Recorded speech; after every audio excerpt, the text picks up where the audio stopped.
লালমনিরহাটের কালীগঞ্জের এই দৃশ্যটি সোশ্যাল মিডিয়ায় ভাইরাল হয়ে এখন টক অব দ্য কান্ট্রি। গত 22 এপ্রিল বুধবার শামীমা আক্তার জাহান নামের উপজেলা নির্বাহী অফিসারের এক বাইকারকে চড় মারার এই দৃশ্যটি এখন নতুন করে প্রশ্ন তুলছে। প্রজাতন্ত্রের একজন প্রথম শ্রেণীর কর্মকর্তা কি পারেন একজন নাগরিকের গায়ে হাত তুলতে? গণপ্রজাতন্ত্রী বাংলাদেশের সংবিধানের 35-এর 5-এ স্পষ্ট বলা আছে, কোনো ব্যক্তিকে যন্ত্রণা দেয়া যাইবে না অথবা নিষ্ঠুর, অমানসিক বা অবমাননাকর দণ্ড দেয়া যাইবে না বা তাহার সহিত অনুরূপ ব্যবহার করা যাইবে না। মানে কোনো ব্যক্তিকেই অমানসিক বা অবমাননাকর দণ্ড দেয়া যাবে না। কিন্তু ভিডিও ফুটেজ বলছে ভিন্ন কথা। বিচার ছাড়া বা আত্মরক্ষার কারণ ছাড়াই একজন তরুণকে জনসম্মুখে চড় মারা কি সেই সাংবিধানিক অধিকারের সরাসরি লঙ্ঘন নয়?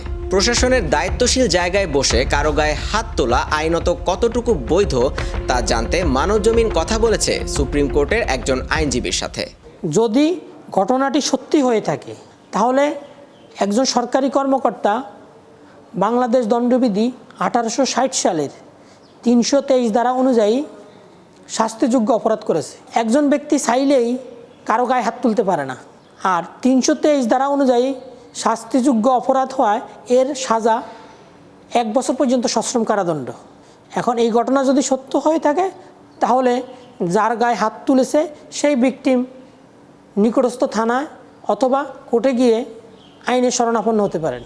যদি কোনো ব্যক্তি গুরুতর উস্কানি ব্যতি রেখে স্বেচ্ছায় অন্য কোনো ব্যক্তিকে আঘাত করে, তবে সেই ব্যক্তি যে কোনো মেয়াদের সশ্রম বা বিনাশ্রম কারাদণ্ডে, যাহার মেয়াদ 1 বছর পর্যন্ত হইতে পারে অথবা 1000 টাকা পর্যন্ত অর্থদণ্ডে অথবা উভয় দণ্ডেই দণ্ডিত হইবে। প্রশাসনিক কার্যক্রমে আইনের ব্যত্যয় এবং কর্মকর্তাদের সীমাবদ্ধতা নিয়ে কথা বলেছেন জাহাঙ্গীরনগর বিশ্ববিদ্যালয়ের সরকার ও রাজনীতি বিভাগের অবসরপ্রাপ্ত অধ্যাপক ডক্টর আল মাসুদ হাসানুজ্জামান।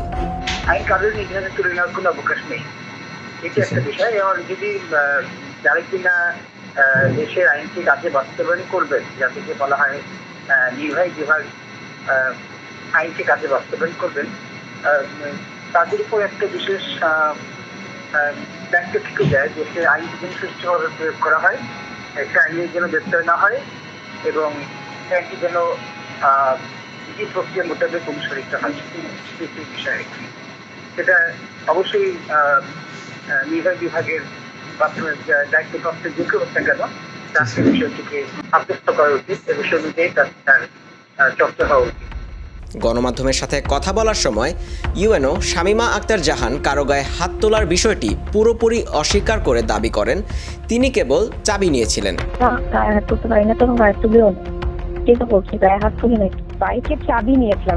তবে ক্যামেরার লেন্স বলছে ভিন্ন কথা। ভিডিও ফুটেজে স্পষ্ট দেখা যায় ওই তরুণকে লক্ষ্য করে ইউএনও বারবার গায়ে হাত তুলছেন। এই ঘটনার বিষয়ে সরাসরি বক্তব্য জানতে লালমনিরহাটের জেলা প্রশাসকের সাথে মুঠোফোনে যোগাযোগের চেষ্টা করা হলেও তিনি কল রিসিভ করেননি। পরবর্তীতে পরিচয় দিয়েও বিষয়বস্তু জানিয়ে খুদে বার্তা পাঠানো হলেও এই প্রতিবেদন তৈরি করা পর্যন্ত জেলা প্রশাসনের পক্ষ থেকে কোনো সাড়া পাওয়া যায়নি। দেবাশিস কুমার, মানবজমিন মাল্টিমিডিয়া।